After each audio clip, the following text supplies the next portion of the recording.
Don't you get it? I am you, Superman. A reflection of you as you might have been if you were strong. Metropolis is under my protection now and forever.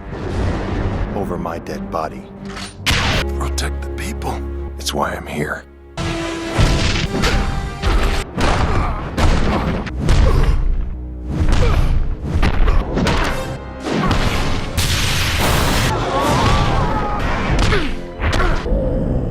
Kryptonite's near your heart. I don't know if I'll be fast enough to get it. Where's the Flash when you need him? Do me a favor and lose the sense of humor. Do us both a favor. Buy one. You still owe me a computer. Might take a while. Reporter's salary. You didn't think you could just walk away, did you? You took everything from me! Now I'm gonna make you pay! Don't ever come here again, or you won't be going back. You can't touch me! We're on American soil now, and I am the president! Consider yourself impeached. With critically acclaimed entries in the DC animated universe, DC has always challenged the definition of what superhero and animated movie should be. Before you black out, I want you to know I wish it didn't have to be like this. In this video, we count down some of the best animated films with the Man of Steel as the titular character.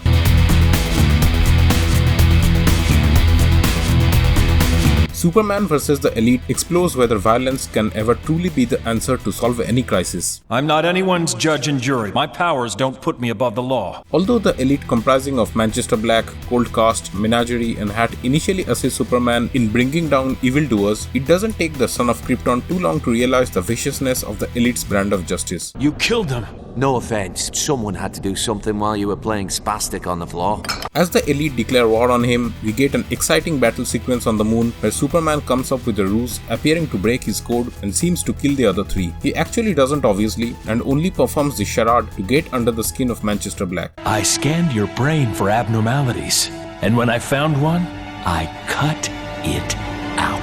And in the end, as expected, the people of Earth see reason and fall in line behind Superman's methods. Luckily, I'm not you, and I never will be. In All-Star Superman, Lex Luthor overdoses Superman with concentrated solar radiation that gives him enhanced powers and makes him immune to kryptonite, but at the cost of killing him gradually. I'm dying. I'm sorry, Superman. Knowing that the end is near, he chooses to reveal his identity to Lois Lane and presents her with a serum that enables her to obtain his powers for a day and fight evil with him. Why are you flirting with them? Maybe I'm teaching you a lesson for impersonating Clark Kent. Other major events followed with Luthor's ally Solaris turning the sun blue and Luthor acquiring Superman's powers for a day, but they are eventually both defeated by him. His 24 hours of superpowers just ran out. In the process, Luthor finally realizes the folly of his actions, and even though he cannot cure Clark, he does the next best thing. He creates a formula to recreate Superman's genetic structure through a healthy human ovum, enabling Lois Lane to bear his children. They always said they wanted children.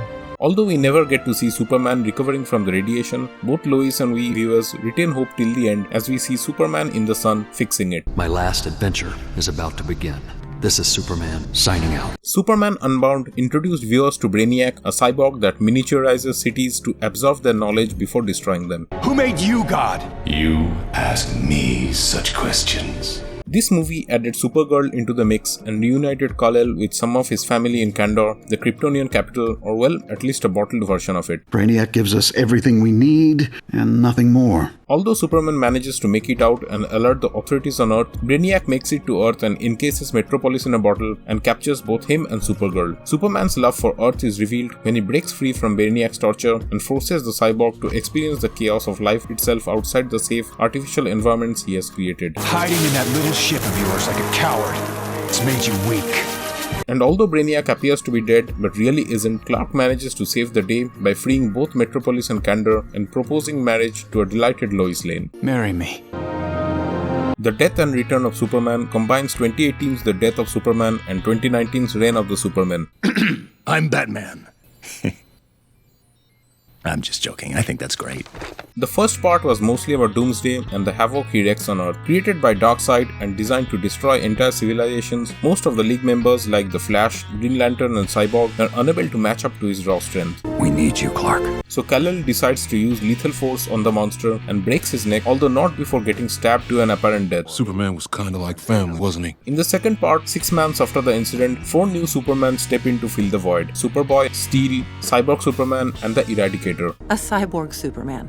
Just Superman. Cyborg Superman is revealed to be a Darkseid minion and Superboy a clone of Luthor and the Man of Steel. We also find that Superman is not really dead and was being protected by the Eradicator all this while. With an assist from Luthor, eventually Superman manages to save the day. What is this? Eradication.